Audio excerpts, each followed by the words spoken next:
we would all kind of go around and have our own place to watch the sun come up. And I stood on the stupa every morning about 6:30, where we had the prayer flags that came in right at the high point of our camp. And I don't think there's anybody that was at base camp that day that will ever forget, first, the sound of the helicopters, the cadence. Single worst tragedy ever on Mount Everest. That ferocious avalanche eyewitnesses describing a crisp, clear day, a hail of ice and snow that struck out of nowhere. We were a little bit late because there was a lot of equipment that needed to be sent up to the higher camps there.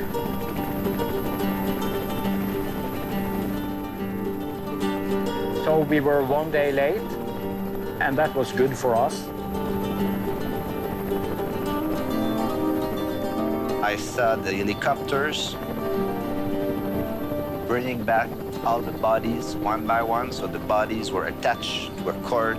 Today's avalanche is the single deadliest incident on Everest in history. There were 12 of these in a row, and they just kept coming on a cadence of about every 7 to 10 minutes. Latest reports say that at least 12 people are dead and more are seriously hurt. It happened after a high-altitude avalanche just above base camp.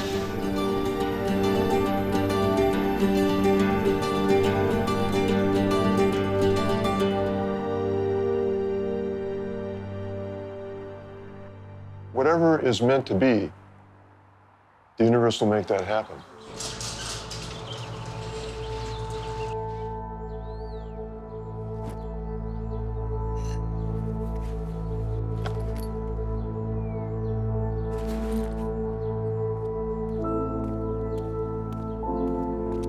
When I have an intention in life, I try to explain this intention and put it out in the universe so that maybe it's going to happen.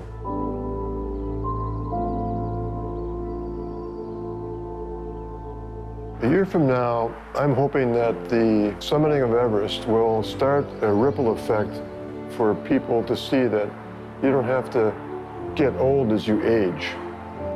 If Jim can do it, so can I.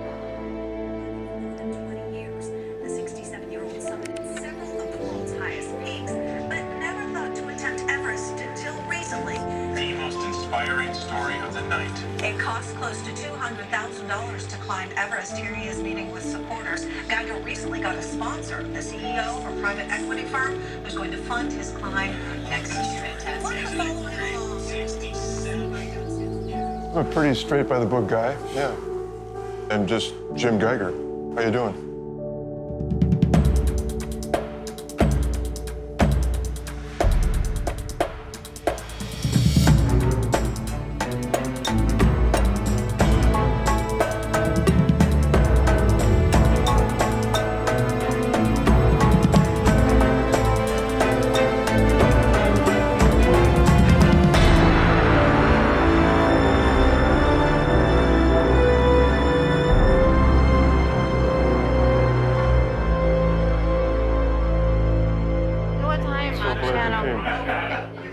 Well, I don't know. 10 or 11, whatever time they have the news, I don't know. Okay, I'll try and get to a TV and watch. And then Channel 10's going to come tomorrow. And then Sacramento Bee's going to do a story on me. Yeah. Can you imagine? You're going to be famous. Oh, man. Could. Not that I want to be. It's happening. Yeah. You want something to drink? I got my water. Okay. Thank you. Sure.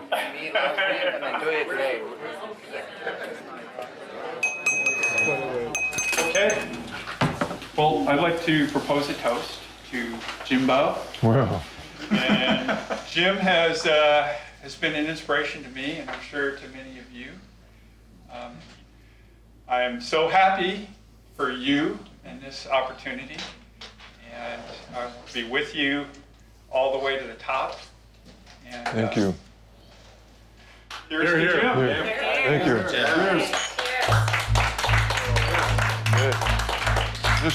Just a quick word about my friend Andy. You know, we haven't known each other a very long time, but there's been a special connection. And within 10 or 15 minutes in Antarctica, he and I already struck a deal with he's going to send me to Everest, you know, that quick. So I can't thank you enough, Andy. I really appreciate the opportunity. Thank you, Andy. I'm not going to disappoint you. Here. So drink up. My name is Andy Trotter. I live in New York City, in Manhattan. Jim Gerer is a special guy, somebody I met when I was on a trip to Antarctica to visit the South Pole. I went to Antarctica to climb Mount Vincent and also visit the penguins. Jim had just come back with a group of climbers, and we met in the mess tent at the glacier camp. There was a chair sitting right at the end of the table, empty. He came over and just sat down and started talking. What do you do? I said, well, I climb mountains. I've been to Everest Base Camp before, but I could never afford to go to the top. And without even understanding what it was, I said, well, I'll take care of it. I'll find a way. And then he leans forward and says, and I mean it. And he just kind of looked at me. I think he thought, boy, this is some crazy guy. He doesn't know what he's talking about or what he's committing to. So no kidding, yeah.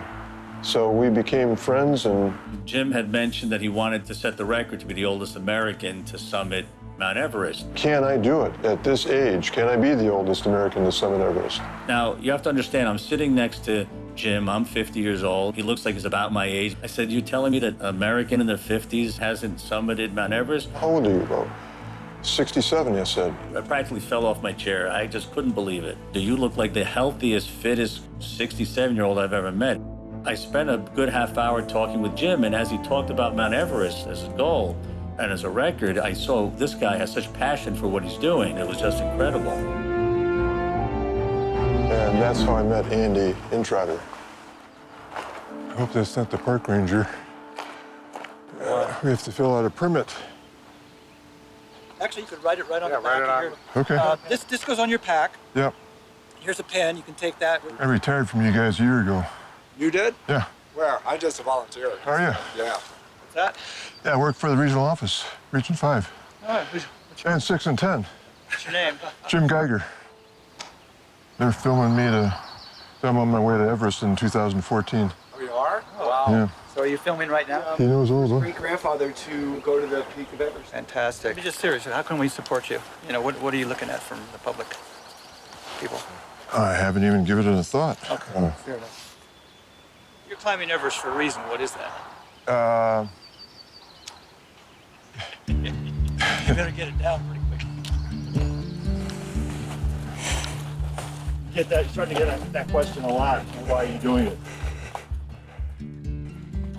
Yeah, I answered it yesterday differently, but I don't want any flip answer about that either. It's Jim Gerer, G-E-I-G-E-R. Okay. Where are you from, Jim? From Sacramento, California. Okay. Step this way for me a little bit. All right. Every single person has an Everest of their own, whatever that may be. I'm doing what I've always done. I've been doing this for 27 years. I don't climb the mountain lets me climb it. And there's been many times I've failed. And I want to see if I can do it. Can I still do this? That's what it's all about. I never planned to climb Everest. I never thought I could afford it. And it cost $110,000 just for the guide service, plus all the ancillary costs of insurance and new equipment. You know, we're running about $150,000 to $200,000 budget. Tell me a little bit about your personal life. I've got 2 daughters and 5 grandsons and 1 great-grandson. His last wife, only a couple years older than me. Okay, that's what you were telling me. All right, his second wife. Yeah. Yes. How long was he married to her for? 6, 7 years. Oh. It was not that long. Not like my mom. But that was only 14 years with my mom. But I think my dad's happy being by himself. He likes the freedom of just being able to do what he wants to do. You consider yourself an accidental climber. It seems like you're plugging along. Here I am doing a little training, and someone comes up to me and goes, hey, there's one. Yeah, I just never intended to do these. It's just kind of, it just shows up and, well, maybe I can do this. And I went in and did it. 3, 4, 5, 6, 7, 8, 9. Lovely. Good job. Jim is my oldest client. He's not the usual 60-plus guy. 4, 5, 6, 7, 8, 9, 10. There's nothing usual about Jim anyway. He's one of the tough mental clients I have. He's willing to break down at every level to go to the next level. Perfect. So we're gonna go for failure now? My trainer is TJ Watkins. No. Okay. He happens to be the top amateur bodybuilder in the country. Let's go. Ready? Nice, solid. 20, okay.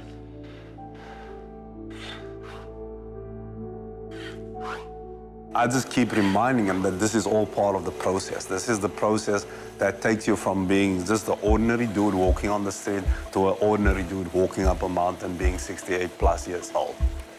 You know? Yeah, he reminds me of that a lot.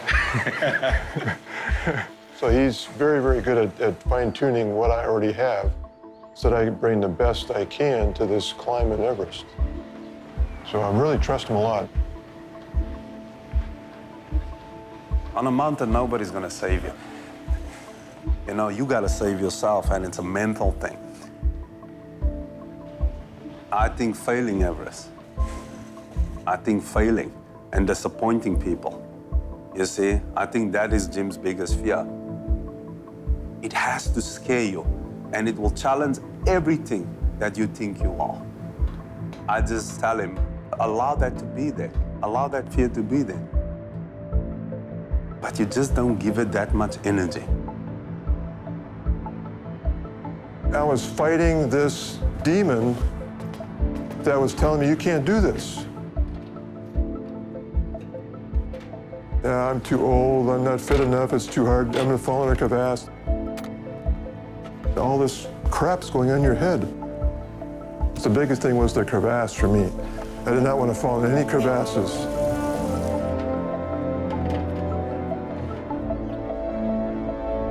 I'll get used to this. It's a really awkward feeling at first.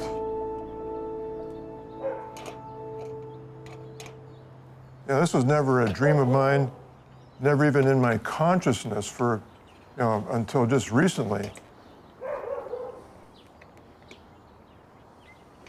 I've been thinking this through in my mind. I've read all the books about Everest. I've done most of the preparation to now get myself in shape for Everest, and I'm starting to visualize myself actually climbing. So all the preparation now is culminating on this Everest trip. Come on. Hope there's not too many of those.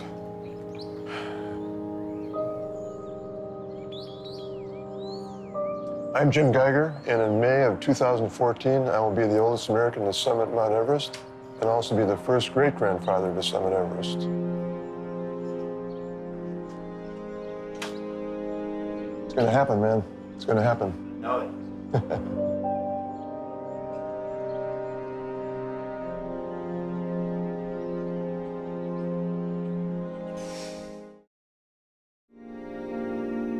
Well, congratulations.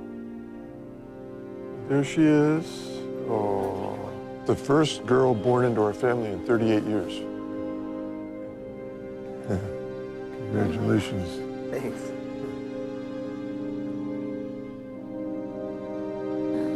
Gorgeous. You are gorgeous. Welcome to the family. My kids and my grandkids are the most important thing in my life. And so I'm trying to keep them in my mind when I'm doing things so that they can see that I'm there for them and can be there for them a long time. Yeah. You're gonna be spoiled. I'm nervous. I'll be honest. I'm nervous with him climbing. It's a dangerous mountain, but we just try and stay positive and have a positive outlook. Can I do Everest? Can I knock off the biggest one there is? And not because it's there, not because it's the biggest. It's just, can I do it? Can Jim Gerer climb Mount Everest?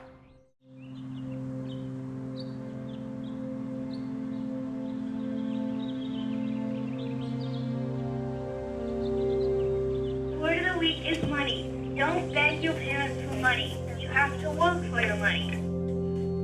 Please stand for the Pledge of Allegiance.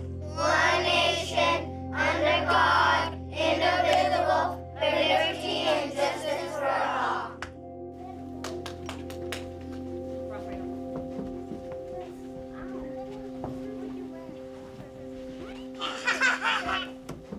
Have you already, how many times have you already climbed Mount Everest? I've been to base camp, but I haven't climbed it yet. It'll be my first time. Yeah. Are you gonna make it all the way to the top? Of course.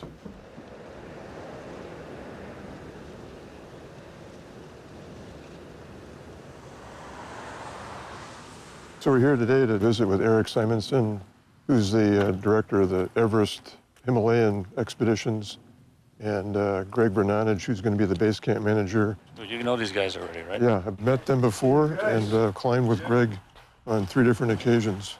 Good to see you, Greg. Good to see you. Come on, sit down. What should I be paying attention to is my training that really maximize my ability on Everest? Get used to long duration training. Mm-hmm. Your summit day is probably going to be, it might be 18 hours long, 20 hours long. Mm-hmm. I mean, it's a long day. So I'm already doing that, plus a long bike rides, 4 6-hour bike rides. So that's good to know, and I'll continue doing that. And make them longer. I mean, hey, I can do maybe that. a 10-hour bike ride or a 12-hour bike ride or Yeah. a 14-hour bike ride. I mean, what you're really developing is the ability to monitor your gas gauge. Mm-hmm. So you really know what you got in your gas tank.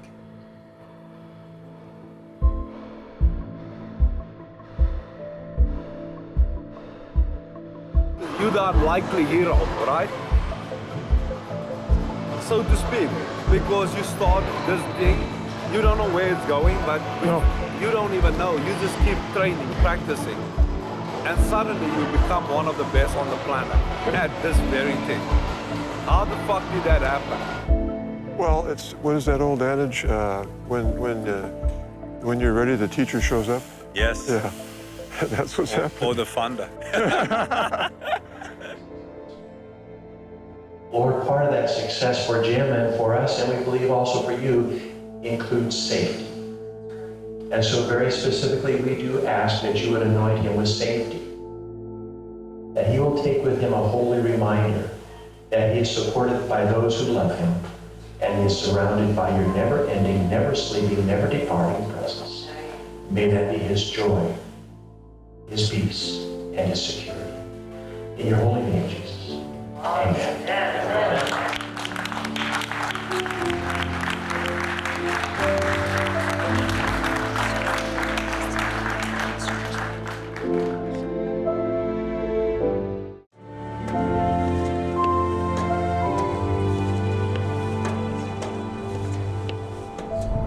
I leave a week from tomorrow. Well, it's gotten here a lot faster than I was hoping, but I'm ready. Last month I was ready. I wanted to go. Let's go. And then I had still had a month left, and now it's only a week. So I'm ready. Physically, mentally, spiritually, I'm ready.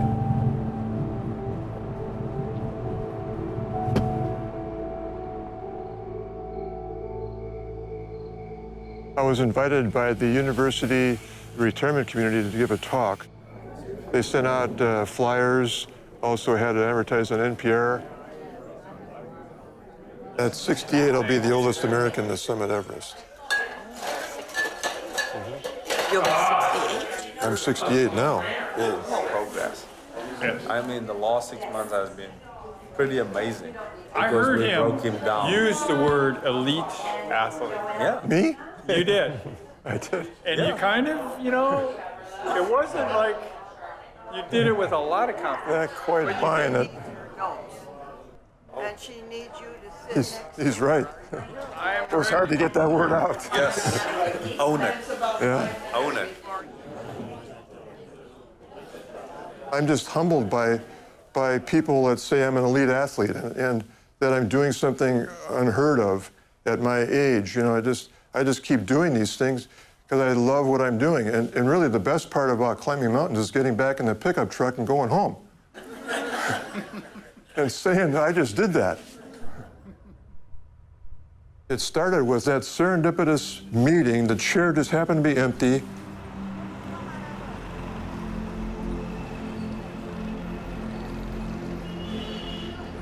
In that instant, my intention happened. I'm now going to Everest.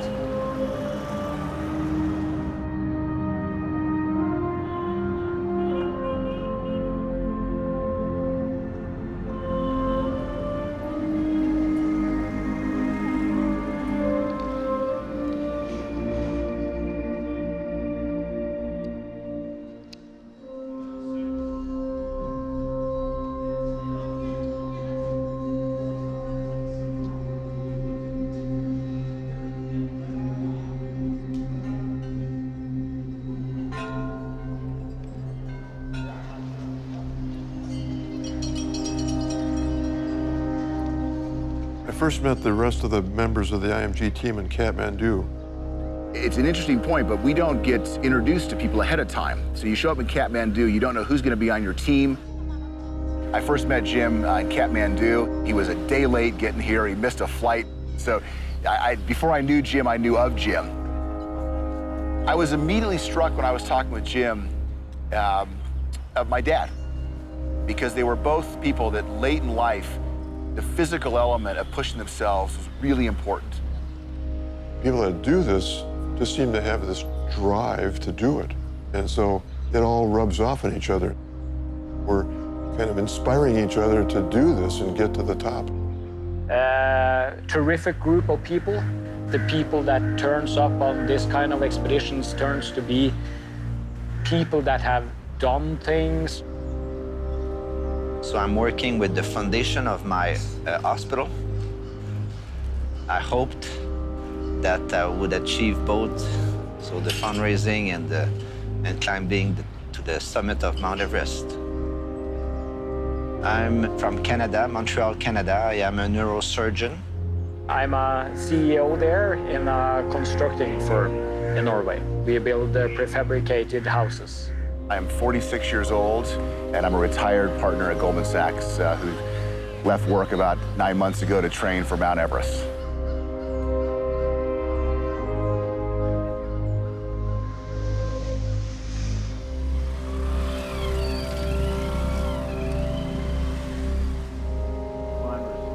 Yeah.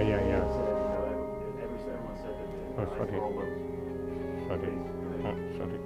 Should I pick up? Is BBC? Yes. Hello?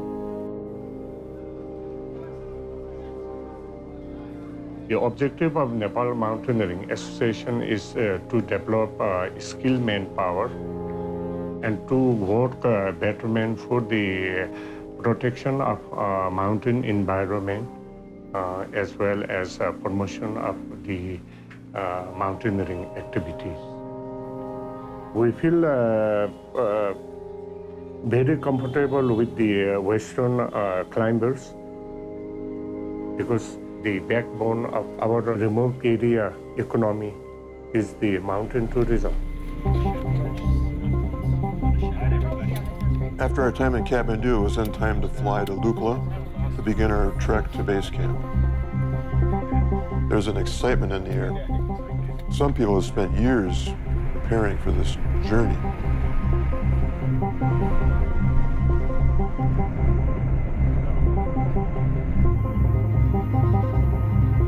The flight from Kathmandu to Lukla takes a little bit less than a half hour. We're in a fixed-wing aircraft and flying in 9,000 feet into literally the world's most dangerous airport. At the end of the runway, there's a brick wall, and at the other end of the runway, there's a cliff.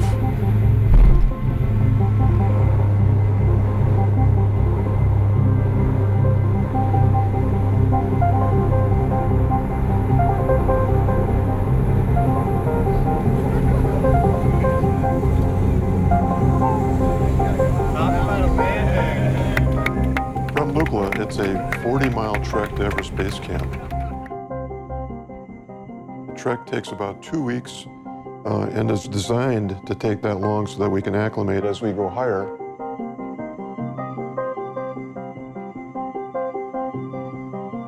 Up until last week, I was just in the preparation mode. And then all of a sudden it shifted. And now here, I'm ready to go. Let's get this done. All the preparation now is culminating on this Everest trip. And it's starting to pay off. I feel much more efficient than I ever have before. Take each step with ease and not try to rush anything. Just kind of glide along as we're going up this mountain. Well, I'm enjoying the spiritual aspect of being here. And when I was inside the monastery, I felt that connection. We're at 12,300. We got to go at almost 18,000, so we got a ways to go. And now it starts getting a little bit less oxygen available, so there's going to be a little bit slower pace, probably a little bit more breathing going on as we're going, and I'm all prepared for that.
And no problems, no rush from to the Kumbu ice wall. And if you've been to the Camp 1, come back. There's no problems.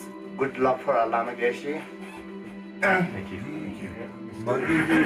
This is good luck. You keep very careful in your pocket. Doesn't matter, no problem. Any avalanche, no problem. Any ice fall. This is good luck for everybody.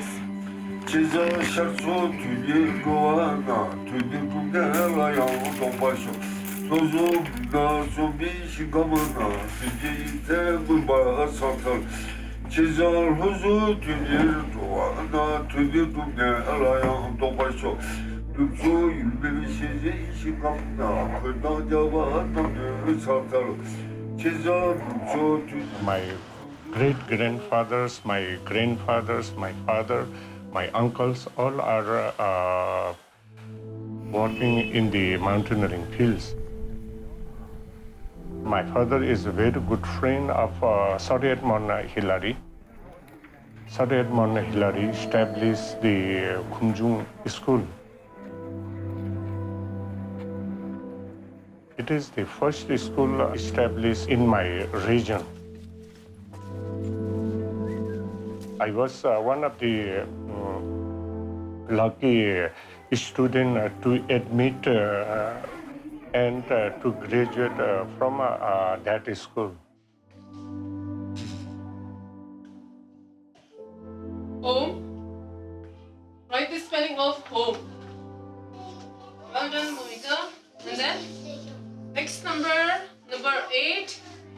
Write the spelling of girl. Girl. Are you a boy or a girl? Yes.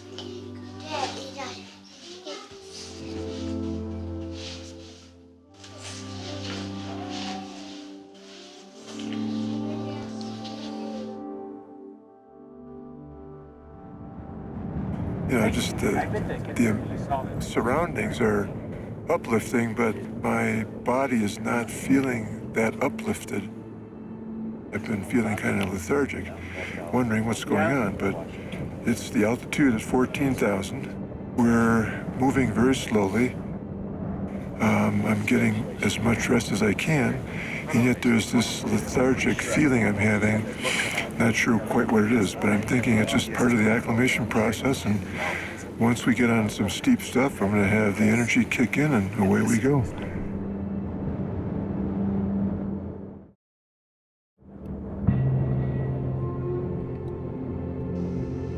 The higher you go, the less molecules there are actually to press on the other molecules. So at sea level, you have a lot of pressure, air pressure, and then the oxygen can go in very easily. But the higher you go, the more difficult it gets. Your heart rate is going up, that's normal, and also the amount of breath you take. So you breathe faster, so also when you talk, you get faster out of breath. And that's the problem with the altitude. So it takes about 4 to 6 weeks until you have the good level that you're fully acclimatized. Just listen to your body, especially in the morning. If you think I feel wrong with my head and I have some other symptoms, just stay there, or maybe even go down if it's getting worse. Just really listen to your body. As part of the acclimation process, on the way to base camp, we hiked to Lobuche Base Camp and spent a night there to climb Lobuche Peak East. Hey, I'll even see you tomorrow. Up there, yep. Well, the group behind me is my group, and I'm not going, unfortunately. I still need to acclimate some more here. I've been lethargic, energyless. The altitude has just been sucking the life out of me, and that's not typical for me. Things are not going as I want them to go.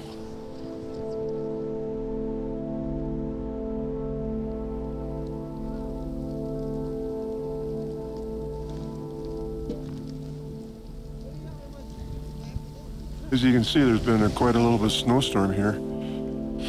Be a lot of ice climbing, but it's part of the game. The plan is to get up at 2 and leave at 3, summit by probably 9, and get back down here by noon.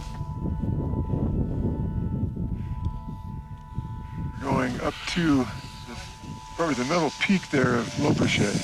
It's just a training climb, but it's a long ways from here.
Air capacity going.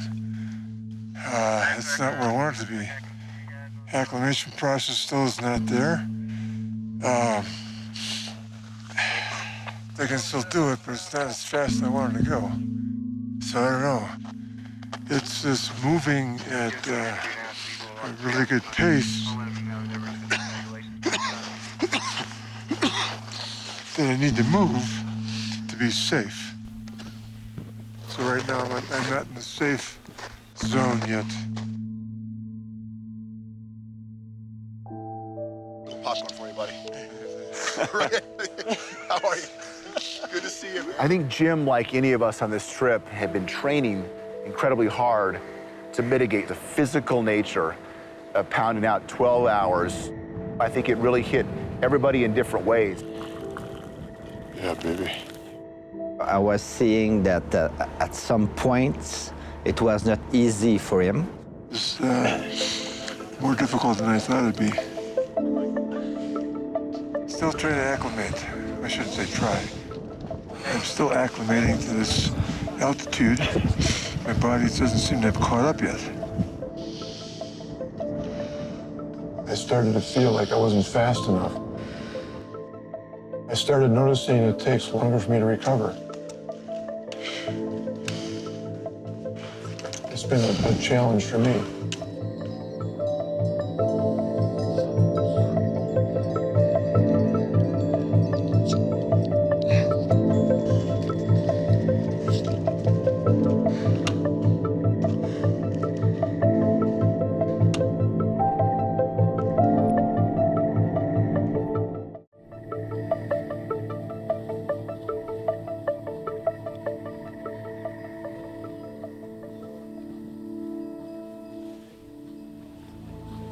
Finally.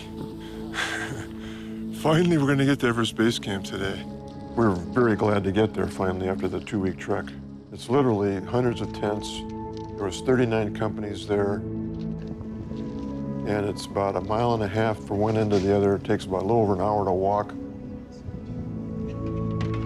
Several, well, probably 500 or more people. Nice work, Jim. Well done. The feeling that I had initially was, we're finally here. We're going to begin the real climb. Want to sing a song or anything? Or I heard that you wanted to do a little dance or something. No, I don't want to dance. I just want to sit and rest. I'm exhausted.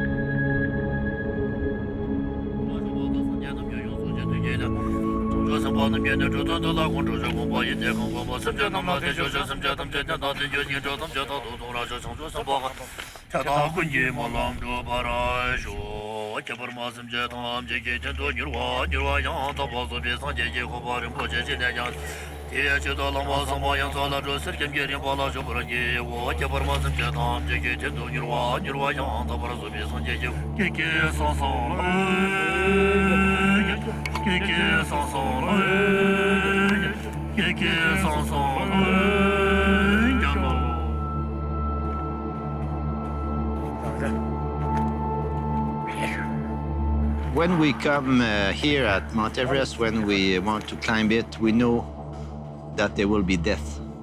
We know in advance there will be Sherpas death, climbers death, guides death. It's a known fact. You are prepared for that when you go to Everest.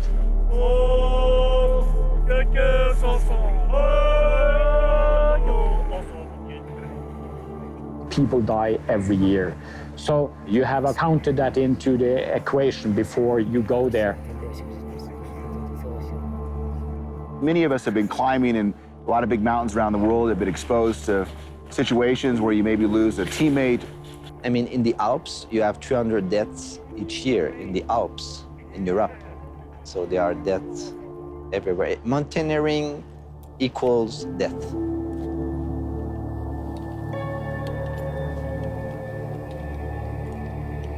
Come down to the base of the ladder. Flip either of these. More than likely, you're going to hit the ground before the rope catches you anyway. So, I think about hooking the back 2 points of my crampon, hook the back 2 points, and then step down. Hook the back 2 points, step.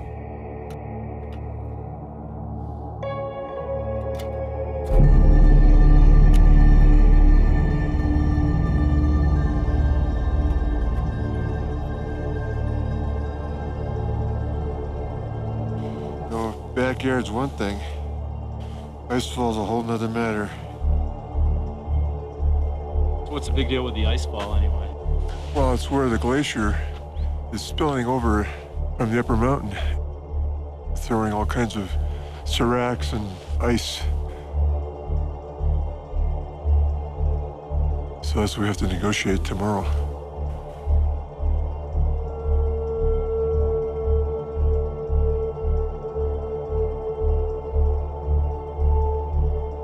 Greg Brnovich, worked for International Mountain Guides. I'm the expedition leader for Mount Everest.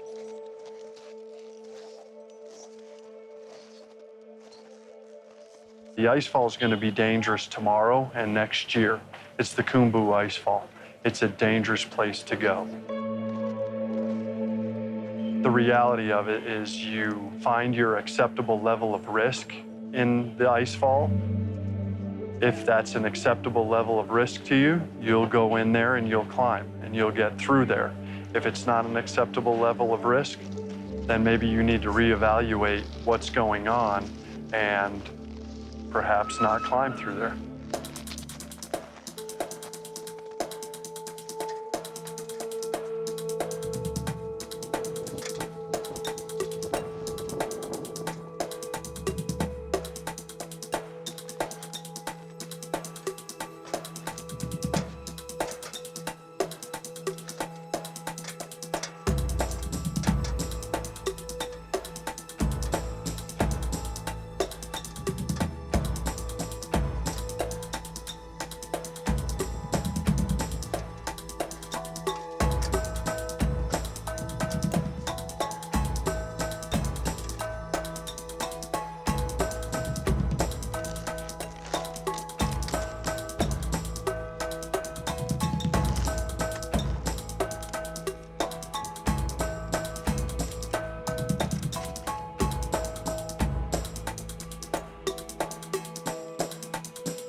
The day I went into the ice fall, we got maybe a third of the way up the ice fall.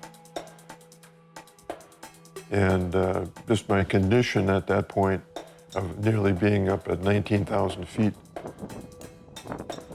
I didn't know if I was in good enough shape to come back down.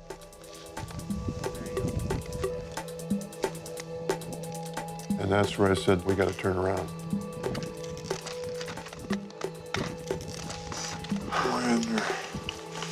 Prepared. It's too early.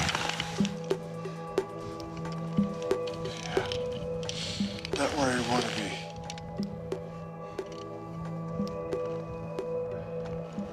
Okay, let's get out of the way.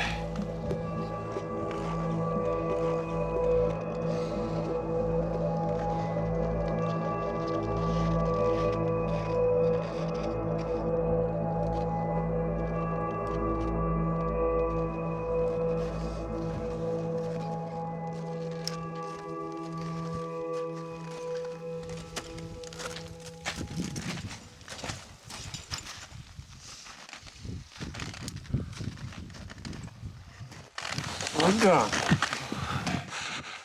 Small jump. Oh, jeez. Very impressive.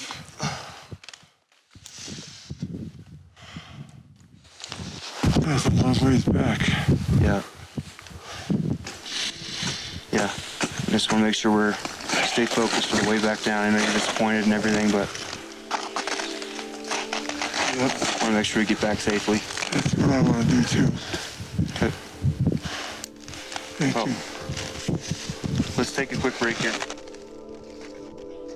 The best skill in mountaineering is to have the ability to turn 180 degrees and walk downhill.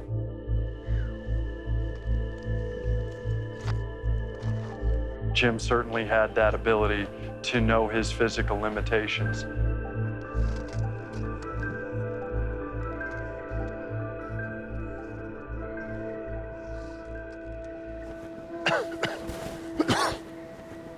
I want to know what's happened. My energy levels dropped. We've been walking across the mist tent. I'm out of breath. Any headache? No headaches. I'm sleeping pretty good. I'm eating. My appetite's pretty good. It's just a mystery. So saturation says 84%, and your pulse is 92. So everyone's resting heart rate here is higher than it would be at sea level. Yeah. Obviously, we also take it very seriously if you have symptoms with it, so the number by itself doesn't necessarily mean.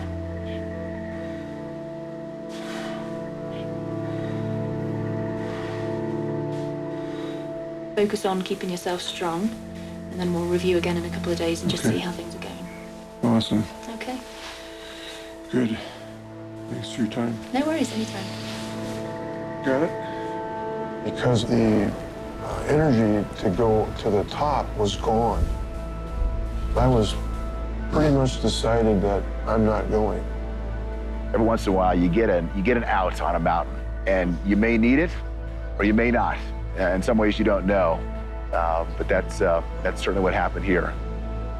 We've all read about things that can happen on Mount Everest or in the ice fall, and I think for a lot of people, it all became real that day.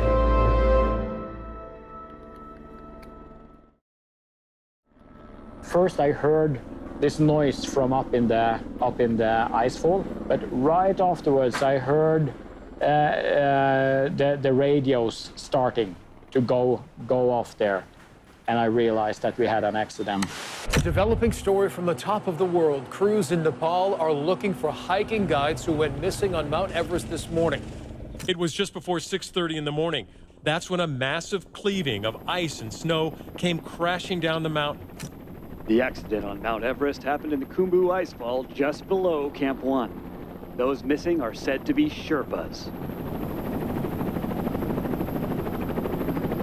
They told me something wrong is going on the mountain and one person has been injured. There were potentially 4 to 5 people. Then it was 7 missing.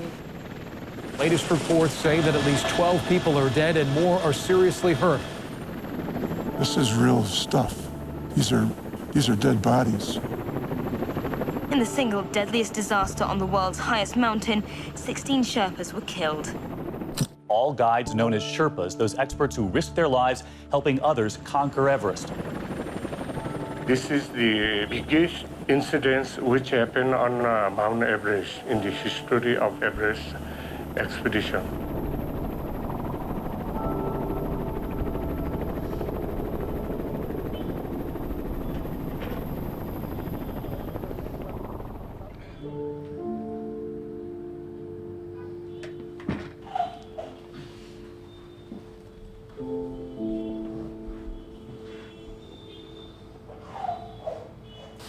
But Jim Gerer, a 68-year-old climber, is alive and well. Why am I here? What do I do now? Haven't made a full decision yet, but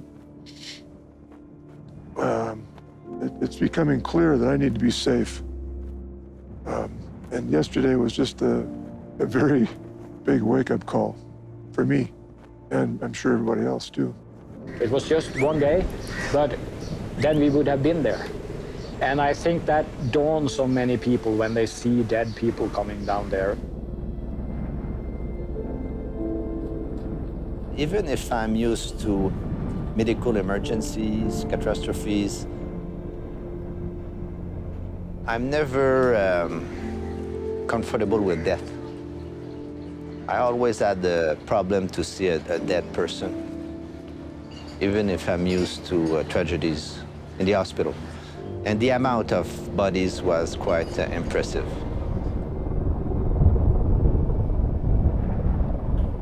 Hi, Shelly. I'm at base camp right now, and it's so good to hear your voice. Oh my gosh, you have no idea how good it is to hear yours. Are you gonna go? Are you gonna continue? Well, I don't know. I'm not sure I want to subject our family to that pressure anymore. And the mountain is still there. It's always going to be there. The record is immaterial to me right now. You guys are most important in my mind. And I just want to get back home. Yeah. Well, we want you home safe. That's the utmost important. Yeah. Yeah. Most definitely. A selfish pursuit. Bye. You stay away from your family for a long time, and you put yourself, your own life at risk here, and that will definitely affect your family. Wow. Man, I needed that.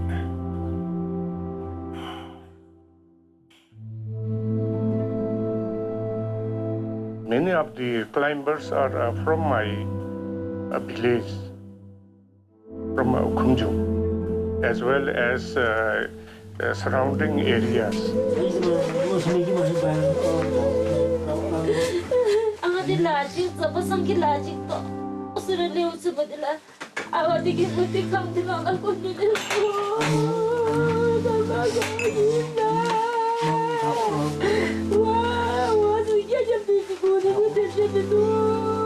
They are very dedicated people.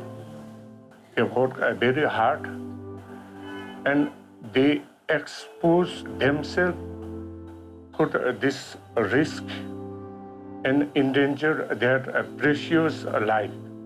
There are 47 children from this family.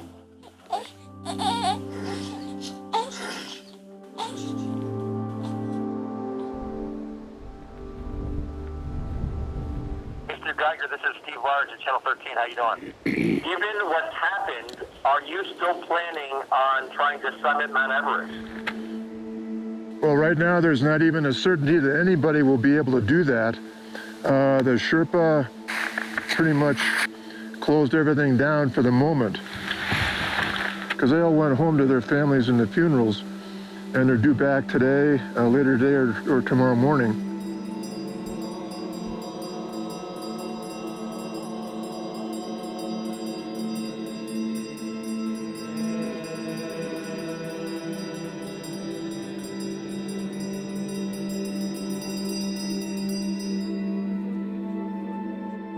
Then we had this puja, this memorial, where I felt everybody stood together during this very beautiful Buddhist ceremony. But then something happened. It started to change a little bit. Because of what happened on the 18th, 16 lives we lost, this Nepali climbing community would like to make something out of this event and make something positive. So, has a great request from the workers that they have put together some demands towards the government. One of the biggest requests from the workers in this base camp is to not continuing climbing this year. We know that's a great big ask, but it's somewhat small compared to the 16 lives we've lost in this mountain on the 18th.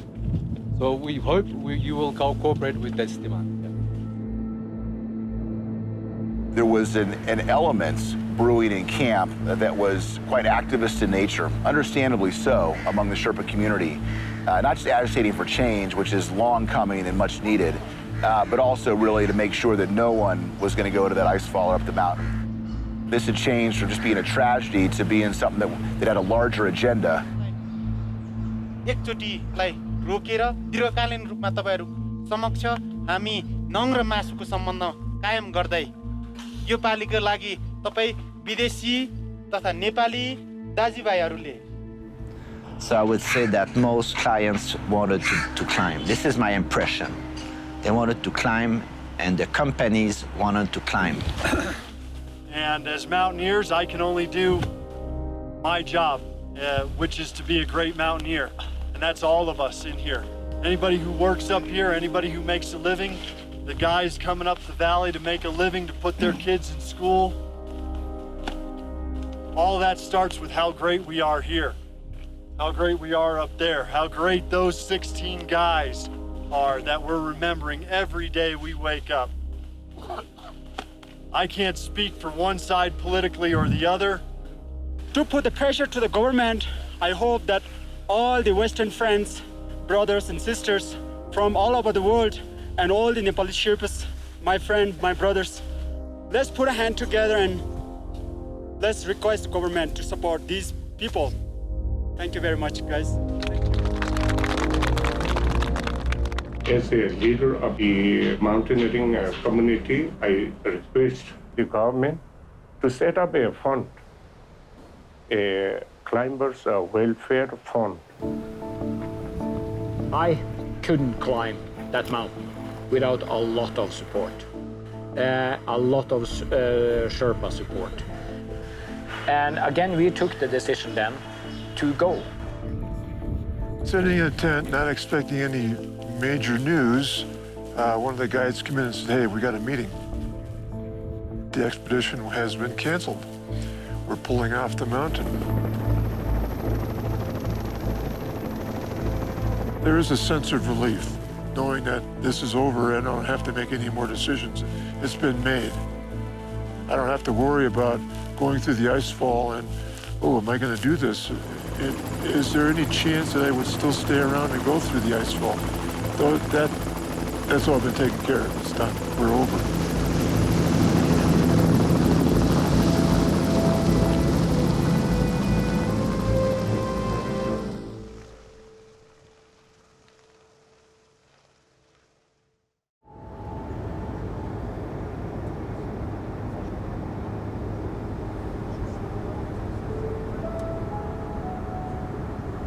I went up to base camp for a purpose, and that was to climb Mount Everest. Now that it's over, you just look at things a little bit differently. I'm not a super dude. At 68, my priorities have changed since the accident. It's not about the mountain getting to the top. It's not about the record getting to the top. It's about respecting the Sherpa and respecting my family. But it's going to be okay. Yeah, I'm disappointed that we didn't have a shot at it. This is the biggest tragedy in mountaineering history. And so it is what it is. It's a very shock and sad incidents which happened on Everest, on 18th of April. It was a very, very difficult time for me up there because I was there in the accident zone the day before. And to see those 16 gentlemen on that poster was just like, that it just brought it right back again. To see him and know that he knew these guys, very sobering.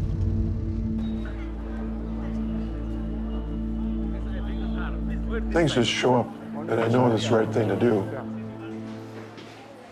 Across the street from the stupa was this building where they had butter lamps on the top floor, and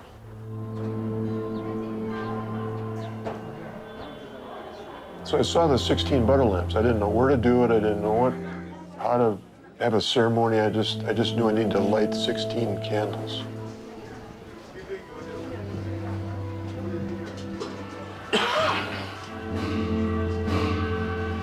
There it goes.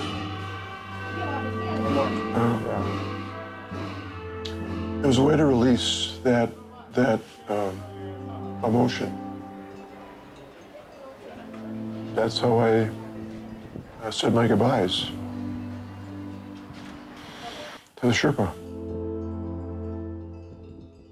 I'm okay with not having summited Everest. I was that close to being able to find out, but it wasn't meant to be.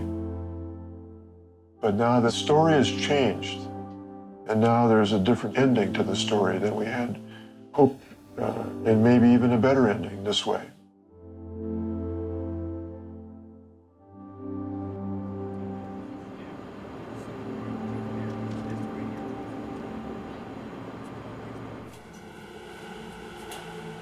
Oh, there they are. Welcome to Terminal B. Please proceed.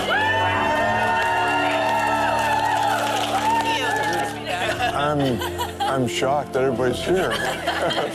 I'm glad to be home. It was quite the ordeal. Just a heartbreaking disaster that happened. And so... Let's see if we can get some live comments. Jim, you're live on KCRA3. Welcome back. Thank you so much. I'm very glad to be back. Well, welcome back, and we'll let you get with your friends and family here. Thank you so much. All right, great. So this is a triumphant return for Jim Gerer, who's just come back from Mount Everest. Sacramento climber Jim Gerer, who was trying to become the oldest American at 68 to climb Mount Everest, has finally arrived back home. And how does it feel to be back on American soil? I'm thrilled to be back. A little disappointed that we weren't able to climb, but to have this homecoming is just pretty special. And I didn't expect anybody here except my daughter and my grandson. All these friends are here, and my goodness. Give you a hug. Goodness, good to see you. And I didn't even climb the mountain. So, just glad to be home. Thank you so much. Thank you. Thank you.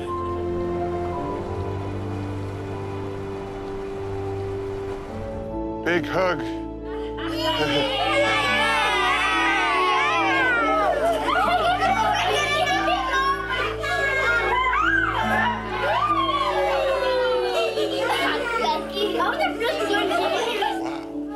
You're gonna be a mountain climber? I don't know.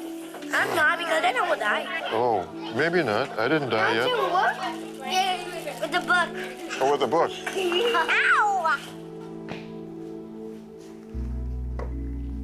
What I experienced over there, having not climbed Everest, is far more impactful on me than had I summited. Ego is the one that wants to be fed with all the accomplishments, the money, the gratification, all this, and that's so fleeting. If we get rid of the ego, then the love can come forth. And so I didn't summit, therefore the ego couldn't be fed. But now I'm experiencing this love, this outpouring of love for the first time in my life. Pretty special.